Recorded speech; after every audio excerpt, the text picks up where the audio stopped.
આપ સર્વોને હેતપૂર્વક જય શ્રી સ્વામિનારાયણ। આજની સત્સંગ કથા વાર્તા નિજ મંદિર સાવરકુંડલા। આજની સત્સંગ કથા વાર્તામાં આપને શ્રીમદ સત્સંગી જીવનની કથા સાંભળશું। અધ્યાય 17। સુવ્રત મુનિ કહે છે કે, હે રાજન, ધર્મદેવ થકી ભાગવતી દીક્ષાને પામેલા પુરુષો હિંસા વગેરે આસુરી ક્રિયાનો ત્યાગ કરીને વર્ષા ઋતુ વીત્યા બાદ શરદ ઋતુના ચંદ્રમાની સમાન ઉજ્જવળ કાંતિવાળા બનીને સ્વર્ગના દેવની જેમ શોભવા લાગ્યા, અને તેઓ અન્ન, ધન, વસ્ત્રાદિક પદાર્થોથી વારંવાર ધર્મદેવનું અતિશય સન્માન કરવા લાગ્યા। તેથી ધર્મદેવ મહારાજાની માફક સમૃદ્ધિમાન બન્યા। ધર્મદેવે પોતાના પુત્ર રામ પ્રતાપના યજ્ઞોપવિત સુધીના તમામ સંસ્કારો કર્યા। તેમાંગ સર્વજનોને આશ્ચર્ય ઉપજાવે તેવાંગ દાન દીધાં। ધર્મદેવની સંપત્તિ આવી રીતે વૃદ્ધિ પામતી જોઈને આસુરી સંપત્તિથી મદોન્મત્ત થયેલા અને મનુષ્યના રૂપમાં ફરતા અસુરો આસુરી રાજાઓની સહાયથી ધર્મદેવ તથા તેમના આશ્રિત જનોને બહુ જ દુઃખ આપવા લાગ્યા। તે અસુરો ધર્મદેવની આજીવિકા, ધન, ધાન્ય, ગાયો અને વાહનોનું હરણ કરીને અનેક પ્રકારે અપમાન કરવા લાગ્યા। અસુરોના ઉપદ્રવથી ધર્મદેવ દરિદ્રતાથી અત્યંત કષ્ટને પામ્યા છે, એવું જાણીને મત્સરયુક્ત સંબંધી જનો પણ તેમનો તિરસ્કાર કરવા લાગ્યા। પછી હે રાજન, ધર્મદેવના ભવનમાં તે અસુરો અતિથિ અને ભિક્ષુકોના સ્વરૂપે અવર જવર કરવા લાગ્યા। ધર્મદેવના ગૃહમાં ધન ધાન્ય ખૂટી ગયાં, તેમની ક્ષેત્ર વર્ષાસન આદિક રૂપ આજીવિકા વૃત્તિ હરાઈ ગઈ, તથા ગાયો તથા રથ આદિક ઉપકરણો અસુરો હરી ગયા। છતાં પણ ધર્મદેવ ગૃહસ્થના શાસ્ત્રીય ધર્મને અનુરૂપ આગંતુકોની સેવા, પોતાનો જીવન નિર્વાહ જેમ તેમ કરીને પણ કરતા રહ્યા। તેઓએ મહાન ધીરજ ધારણ કરીને શત્રુના ઉપદ્રવને સહન કરનારા પતિ ધર્મદેવ પ્રત્યે ઉદાર બુદ્ધિવાળા ભક્તિ દેવી એક સમયે વિનયપૂર્વક કહેવાં લાગ્યાં કે, હે પતિદેવ, દૈવની ગતિ તો જુઓ, કેવી આશ્ચર્યકારી છે! કારણ કે અપકાર કરનાર મનુષ્યો ઉપર પણ ઉપકાર કરનારા એવા તમારી પણ સ્થિતિ કેવા દુઃખથી ભરપૂર છે। શત્રુઓને લીધે આપણને અકારણ કષ્ટ પ્રાપ્ત થયું, આપની આજીવિકા પણ તેઓ હરી ગયા, તથા ઘરની તમામ સામગ્રી પણ કાંગી રહેવા દીધી નહીં। હે સ્વામી, હવે આપને ત્યાં અન્નાર્થીઓ વારંવાર આવે છે, પણ ઘરમાં અનાજ ખૂટવા આવ્યું છે। હે નાથ, આપણે તો ભૂખનું દુઃખ સહન કરીશું, પણ અન્નાર્થીઓને શું જવાબ આપીશું? વળી આપણને તો બીજે કે ત્રીજે દિવસે ભોજન મળે છે, તેમાં પણ ક્યારેક અન્ન તો ક્યારેક માત્ર શાક કે ફળ વગેરે પ્રાપ્ત થાય છે। તમે પુરુષ હોવાથી ધીરજપૂર્વક આ સર્વ કષ્ટને સહન કરી શકો છો, પણ હું નારી સહજ સ્વભાવથી ધીરજ ધારી શકતી નથી, તેથી મારા અંતરમાં અતિશય ઉદ્વેગ રહ્યા કરે છે। હે નાથ, દરિદ્રતાનું દુઃખ પતિવ્રતાના ધર્મમાં વિરોધી છે, તેનાથી હું અત્યંત ભય પામું છું। દરિદ્રતાના દુઃખને લીધે અન્નાદિકને અર્થે જ્યાં ત્યાં જેની તેની પરિચર્યા કરનારી સ્ત્રી ધર્મભ્રષ્ટ થઈને વિનાશ પામે છે। હે પતિદેવ, તમે અનેક શાસ્ત્રોમાં પારંગત છો, તેથી આ દારૂણ દુઃખથી મુક્તિને અર્થે પણ કોઈક ઉપાયનો વિચાર કરો। હે પતિદેવ, મહાન આપતકાળ પ્રાપ્ત થવા છતાં પણ આપ પૂર્વની જેમ જ સ્વસ્થ વર્તો છો, તે તમારી સ્થિતિ અમોને અતિ આશ્ચર્ય ઉપજાવે તેવી છે। સુવ્રત મુનિ કહે છે કે, હે રાજન, ભક્તિ દેવીએ આ પ્રમાણે કોમળ વચનો કહ્યા। તે સાંભળીને સર્વ ઉપાયને જાણનારા સમર્થ ધર્મદેવ આપતકાળથી અતિ કષ્ટ પામેલા ભક્તિ દેવીને પ્રસન્ન કરવા કહેવા લાગ્યા કે, હે કલ્યાણી, શાસ્ત્ર સંમત મારું વચન તમે સાંભળો. મનુષ્ય માત્ર ધીરજ રૂપી નાવથી આપતકાળ રૂપી મહાસાગરને અવશ્ય પાર કરી શકે છે. સર્વ જીવ પ્રાણી માત્રનું શરીર પ્રારબ્ધ કર્મને આધીન છે, અને તે અનુસાર જ સુખ અને દુઃખની પ્રાપ્તિ થાય છે. હે દેવી, આપણને જે આ દુઃખ પ્રાપ્ત થયું છે તે પ્રારબ્ધ કર્મથી જ થયું છે. તેમાં શત્રુઓ વગેરે તો નિમિત્ત માત્ર જ કહેવાય છે. હે સતી, અનેક પ્રકારના ઉપાયોના અનુષ્ઠાન કરવા છતાં પણ જીવ પ્રાણી માત્રનું પ્રારબ્ધ કર્મ ભોગવ્યા વિના નાશ પામતું નથી. આવો સર્વશાસ્ત્રનો નિર્ણય છે.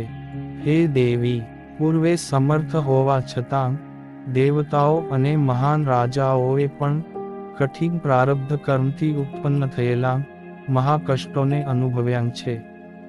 હે કલ્યાણી, સમગ્ર ત્રિલોકીના અધિપતિ દેવરાજ ઇન્દ્ર અને તેમના પત્ની શચીએ પણ વૃત્રાસુર વગેરે શત્રુઓએ આપેલા મહાકષ્ટને ભોગવ્યા છે. તેમજ નૈષદ દેશના અધિપતિ ઉજ્જવળ કાંતિને ધારણ કરનારા નળ રાજા પણ પોતાની પત્ની દમયંતી સાથે શત્રુ થકી અતિ કષ્ટને પામ્યા છે.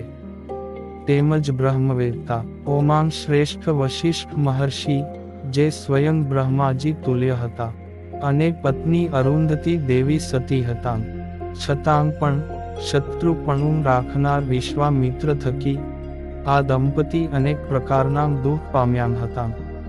આ રીતે અનેક દેવ, ઋષિ અને રાજા વગેરે અનેક સમર્થ પુરુષોએ પણ પ્રારબ્ધથી પ્રાપ્ત થયેલ કષ્ટને ધીરજથી સહન કર્યા છે. અને આપને પણ એ જ રીતે ધીરજ ધારણ કરી સહન કરવાનું છે. સુવ્રત મુનિ કહે છે કે, હે રાજન, આ પ્રકારના પતિ દેવના વચન સાંભળીને ભક્તિ દેવીના અંતરમાં ખેદ થયો, અને પોતાના દુઃખનો અંત નહીં દેખાતા તેમની ધીરજ ખૂટી ગઈ, અને રુદન કરવા લાગ્યા. હે રાજન, રુદન કરતાં ભક્તિ દેવીને સાંત્વના આપીને ધર્મદેવ ફરી કહેવા લાગ્યા કે, હે કલ્યાણી, તમે ખેદ ન પામો. કોઈનું પણ દુઃખ હંમેશા રહેતું નથી. પ્રારબ્ધ કર્મનો નાશ શક્ય નથી. તેથી ધીર પુરુષો વારંવાર એ કર્મનો વિનાશ કરવા પ્રયત્ન કરે છે, અને તે પ્રયત્ન નિષ્ફળ જવા છતાં તેઓ ક્યારેય પોતાના પ્રયત્નને છોડી દેતા નથી. તેવી જ રીતે હું પણ તમારી પ્રસન્નતાને અર્થે સંકટ દૂર કરવાનો ઉપાય કરીશ, તેથી મનમાં શોક ન કરો. આ પ્રમાણે ધર્મદેવ પોતાના પતિવ્રતા પત્ની ભક્તિ દેવીને આશ્વાસન આપી શત્રુઓનો ભય કયા ઉપાયથી નાશ પામશે એવો વિચાર કરવા લાગ્યા. ધર્મદેવ પોતાના અંતરમાં કોઈક શીઘ્ર સિદ્ધિને આપનારો ઉપાય વિચારતા હતા.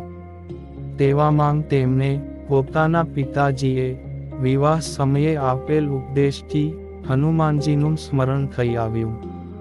હે રાજન, સર્વ પ્રકારના સંકટને દૂર કરનારા હનુમાનજી આપના કુળદેવ છે. આવી પરિસ્થિતિમાં તેમનું જ આરાધન કરવાનું ધર્મદેવે નક્કી કર્યું. પછી ધર્મદેવે તત્કાળ જપની સિદ્ધિ આપે એવા પવિત્ર સ્થળ અયોધ્યા તીર્થમાં જઈને નિવાસ કર્યો, અને ત્યાં હનુમાનજીની આરાધના કરવા લાગ્યા.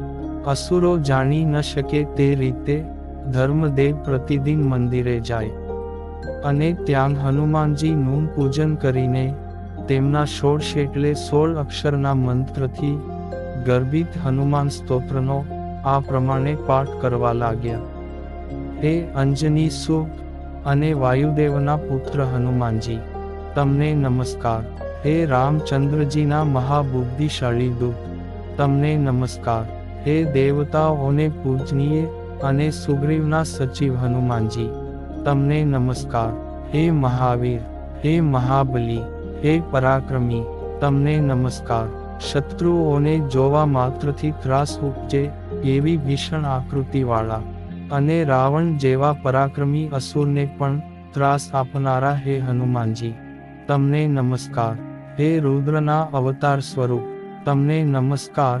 પથ્થરની શિલા અને વૃક્ષો જેના આયુધો છે, એવા હે હનુમાનજી, તમને નમસ્કાર. રાક્ષસોના સૈન્યનું મર્દન કરનારા અને મહાયશસ્વી હે હનુમાનજી, તમને નમસ્કાર. લંકા નગરીને ભસ્મીભૂત કરનારા હે હનુમાનજી, તમને નમસ્કાર. 10 મસ્તકવાળા રાવણના પુત્ર અક્ષય કુમારનો ક્ષય કરનારા હે હનુમાનજી, તમને નમસ્કાર. હે સીતાજીના શોકનો વિનાશ કરનારા, તમને નમસ્કાર. હે મહાયોગી, હે સદાય શુદ્ધ અંતઃકરણવાળા હનુમાનજી, તમને નમસ્કાર. માં જાનકી અને શ્રી રામચંદ્રજીને અત્યંત વહાલા અને ચિરંજીવી એવા હે હનુમાનજી, તમને નમસ્કાર. હે વાનરોમાં શ્રેષ્ઠ, હે સર્વ રોગોનું નિત્ય શમન કરનારા, તમને નમસ્કાર. હે ભૂત પ્રેત પિશાચ આદિકના ભયને હરનારા મંગળ નામધારી, તમને નમસ્કાર કરું છું. હે મંગલ મૂર્તિ શ્રી રામચંદ્રજીને અતિશય પ્રિય એવા હનુમાનજી, તમને વારંવાર નમસ્કાર. તેમજ અતિશય વિરાટ આકાર તથા અતિશય સૂક્ષ્મ સ્વરૂપને ધારણ કરવામાં સમર્થ એવા હે હનુમાનજી, તમને નમસ્કાર.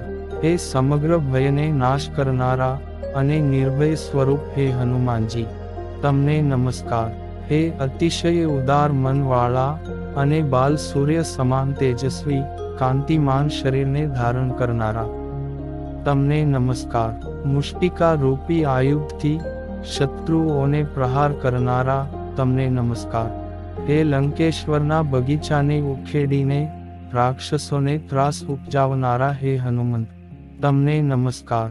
હે રામ નામમાં અતિશય અનુરાગવાળા અને સંજીવની ઔષધિ લાવીને લક્ષ્મણજીના પ્રાણનું રક્ષણ કરનારા હે હનુમાનજી, તમને નમસ્કાર. હે વિશ્વવંદ્ય, હે સર્વત્ર વિજય પ્રાપ્ત કરનારા, હે સદ્ગુણોથી શ્રેષ્ઠ, હે ભક્તજનોના સંકટને હરનારા, હે ધર્મમાં નિષ્ઠાવાળા, હે સર્વત્ર જીતનો ડંકો વગાડનારા હે હનુમાનજી, તમને નમસ્કાર. હે નૈષ્ઠિક બ્રહ્મચારીઓમાં શ્રેષ્ઠ, હે નિર્જન વન પ્રદેશમાં રહેનારા, તમને હું વંદન કરું છું. તેમજ હે ભક્તજનોના ઈચ્છિત મનોરથોને પૂર્ણ કરનારા તથા પાંડવોનું પ્રિય કરનારા હે હનુમાનજી, તમને નમસ્કાર. હે ધર્મના શત્રુઓનો વિનાશ કરનારા, નિર્દોષ અને તેજસ્વી સ્વરૂપ એવા આપને નમસ્કાર કરું છું. તેમજ રામાયણની કથા સાંભળવામાં નિરંતર ઉત્સુક મનવાળા હે હનુમાનજી, તમને હું નમસ્કાર કરું છું.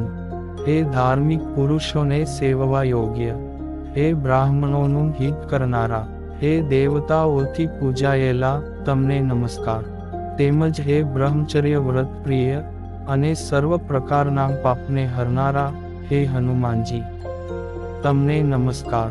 હે દરિદ્રતાના દુઃખનો વિનાશ કરનારા, હે બંધનોને તોડનારા હે મારુતિ, તમને મારા નમસ્કાર. હે ભક્તજનોને ઈચ્છિત સુખ આપનારા તથા હે શરણાગતોનું રક્ષણ કરનારા, તમને નમસ્કાર. હે ઋષિઓના જેવી સાત્વિક વૃત્તિ સેવનારા, તમને નમસ્કાર કરું છું. હે ભક્તજનોને ઈચ્છિત વરદાન દેનારા, તમને મારા નમસ્કાર છે. એકાગ્ર ચિત્તથી નિત્ય શ્રી રામચંદ્રજીનું ધ્યાન કરનારા તથા જેની આરાધના ભક્તજનો માટે સહજપણે સરળ છે અને અભક્તજનો માટે અતિ દુષ્કર છે એવા તથા દિવ્ય સુંદર સ્વરૂપને ધારણ કરનારા હે હનુમાનજી, તમને મારા નમસ્કાર છે. હે આકડા નામ પુષ્પોની માળા ધારણ કરનારા, તમને નમસ્કાર. આરાધના કરનારા ભક્તજનો પર કૃપા દ્રષ્ટિ કરનારા સર્વદેશી, તમને હું નમસ્કાર કરું છું. તમે મારા ઉપર કૃપા દ્રષ્ટિ કરો અને મને નિર્ભય કરો તથા તમારું દિવ્ય દર્શન આપો. પ્રતિદિન આ પ્રમાણે ધર્મદેવ ભક્તજનોના સંકટને વિનાશ કરનારા સ્તોત્રથી હનુમાનજીની પ્રથમ સ્તુતિ કરી અને હવે પછીની કથા વાર્તા આપને આગળના ભાગમાં સાંભળશું. અત્યારે આપ સર્વોને ભાવથી જય શ્રી સ્વામિનારાયણ.